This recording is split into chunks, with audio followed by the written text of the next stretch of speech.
Yun, isang magandang umaga pong muli ng Sunday. Welcome back po sa ating munting channel. Update po naman po natin itong Macban Interchange. At dito tayo mag-umpisa. Ngayon po ay araw pa rin ng linggo, ikalabing isang araw sa buwan ng Mayo 2025. Oras na po natin ay ganap ng ika-8:58 minuto, 8:58 yan. Na mag-aalas 9 na ng magandang umaga, mapakainit na umaga. At bumalik tayo dito sa Maharlika Highway. Sa pagkakataon pong ito, dito naman tayo sa bahagi ng Barangay San Pedro, Santo Tomas, Batangas. Dahil tutuntunin naman natin yung alignment ng SLEX PR4 papunta po doon sa Macban. Dito tayo papasok Hindi na tayo doon sa San Felix. So pupunta rin tayo ng San Felix pero hindi doon sa Maharlika Highway. Dito tayo dadaan sa Barangay San Pedro. No, ayan. Maiba naman. Pero naipakita na po natin ito nung nakaraan. Babaybayin natin yung alignment niya. Meron pa po kasing right of way na hindi pa naaayos dyan sa bandarya ng konti, yung sa may Barangay San Miguel, no? Kaya hindi pa makadiretso. At yun, naipakita naman na po natin yun ng mga nakakaraan. Sira-sira na rin ang kalsada rito. Parang yung San Miguel, hanggang ngayon inaayos pa rin yung kalsada, San Miguel Road. Ay, grabe yun, lalaki, lalim diya. Ayun nga, hindi po kalayuan ay kakanan na tayo dyan, no? Ito na yun. Yan, dito na yun.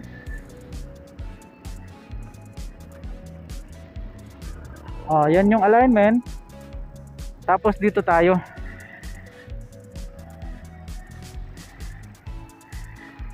Hanggang marating natin yung Macban Interchange. Diyan na po sa Barangay San Felix, Neto Ring, Santo Tomas, Batangas. Alamin natin yung mga latest dito, kabayan. Dahil isang buwan na rin naman po yung nakalipas mula nung maipakita natin itong lugar na ito at yung kanyang development, no? Kaya sana ay tagayin nyo po yung ating biyahe sa mga mahihilig sa adventure ride dyan. At the same time ay makikita natin yung mapakagandang mga view dito sa area, no? Oo. Puro bukid po kasi itong dadaanan natin. Ayun nga lang hindi pa gawa yung kalsada. At least naumpisa na, ito napakaluwang tingin ko maisan yung kabilang yun. Alas 9 pa lang, santing na kagad, singkar na kagad yung init.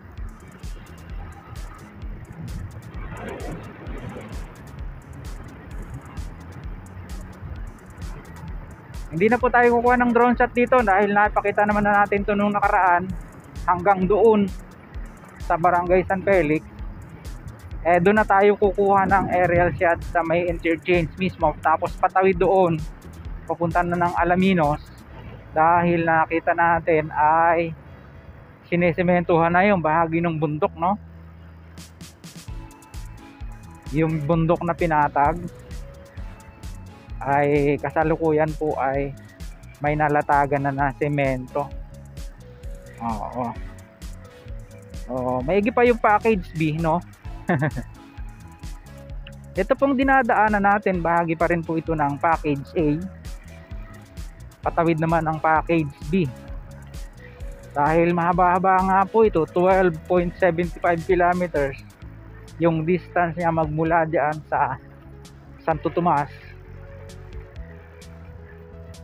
Yung interchange niya papunta rito sa Macban Interchange. Maybe that is just a name, no? Kasi ito po ay Barangay San Felix pa na sakop ng Santo Tomas. Kahit po yung Santo Tomas Interchange ay sakop po ng Calamba yun, Barangay Same Sim. Kasi dito yung Macban ay kung i-check nyo sa mapa, sakop na po ng Laguna yan ang Bae. Pero dahil malapit nga siya sa kanya, yung interchange malapit sa Macban, ay marahil ipinangalan doon instead na San Felix Interchange. Kaya something like that.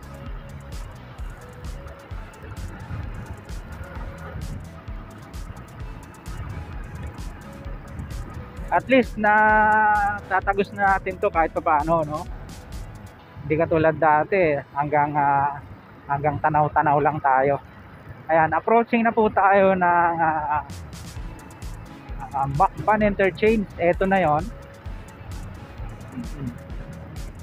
Ayun, yung kabilang yon. Dito sa baba ang daan ay kadulas sa bayan. Grabe kainangan. At dito ay lalagyan sa ng interchange bridge yung Rizal Drive o Rizal Boulevard. May culvert Rizal Boulevard papunta po doon sa Macban, galing dito sa National Highway, no? Eto na siya, ayan, ganda rito, lawar na lawar.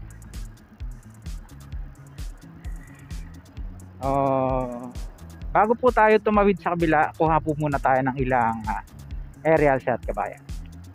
Standby.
At yun na nga po, ay kinuhanan na natin siya ng aerial shot. Dito paikot-ikot hanggang doon. Pinapunta natin doon sa bagong ginagawang kalsada, yung bundok na hinati, no? Hinukay malalim para mapatag lang yung daan. Ngayon, pupuntahan po natin siya ng aktual.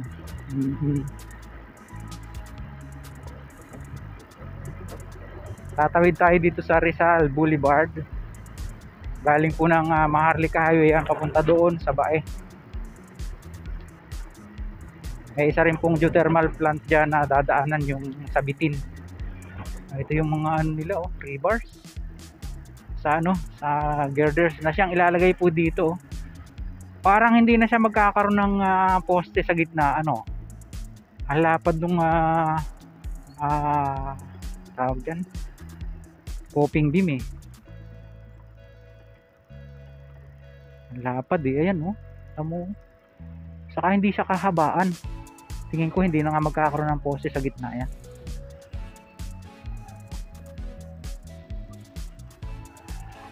O yan, sabak na naman tayo sa Halikabukan. Dahil dyan galing yung, dyan nagpunta yung drone natin kanina. So susugsugin natin yung pinuntahan niya.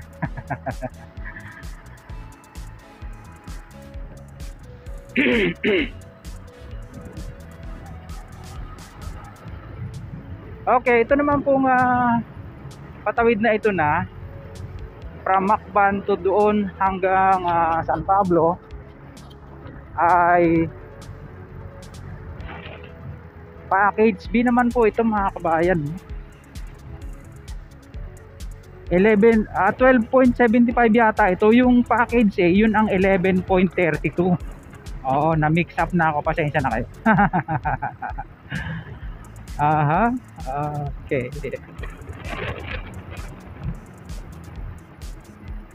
Palibasa every month lang po tayo nag-update dito. Ayun, dito sa part na ito, nakita nyo naman yung drone natin kanina, may semento na hanggang doon sa may yung sa may bundok nga na pinatag. Sinisementohan na rin mga kabayan. Ang kinis nga ang kalsada rito, in fairness talaga. Naliligo si mami. Ang init. Alas, sige.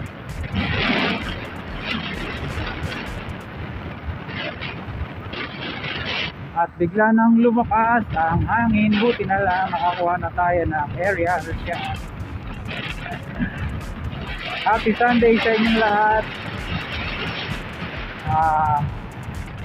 Sa araw ng bukas. Uy, mayroon siyang coconut. May nag-comment sa atin nung nakaraan. Ay, hindi ito coconut, tela to. Para daw po yan ay hindi mabigla ng init, no? Para hindi magbitak-bitak yung semento. Kaya nilalagay ng kumot. Giniginaw.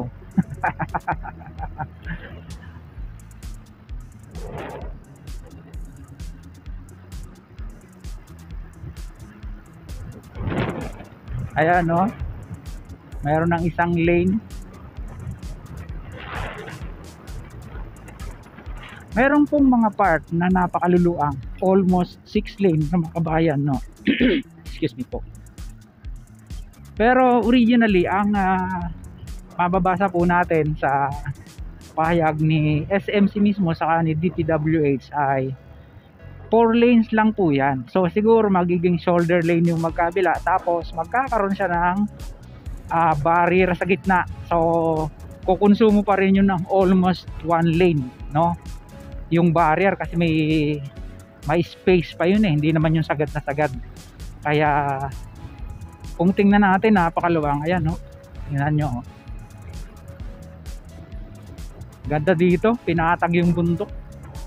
Sana i-reprop nila ng maayos para hindi gumuho. O yun, hanggang dito na lang po muna yung pong ating vlog na na-share sa inyo dito naman sa bahagi ng Macban Interchange. At nakatawid na nga tayo dito na papunta po ng Alaminos. Sa mga ngayon lang napag-uwi sa ating munting channel, huwag niyong kalimutang mag-like at mag-subscribe, pakipindot po ang notification bell para lagi po kayong updated anytime na mag-upload po tayo ng video. Ito pong muli si Kabayang Alex, lagi nagpapaalaala. Mag-ingat po tayo. Lagi tayong manalangin. Salamat po. See you po on my next vlog at healing. Hasta la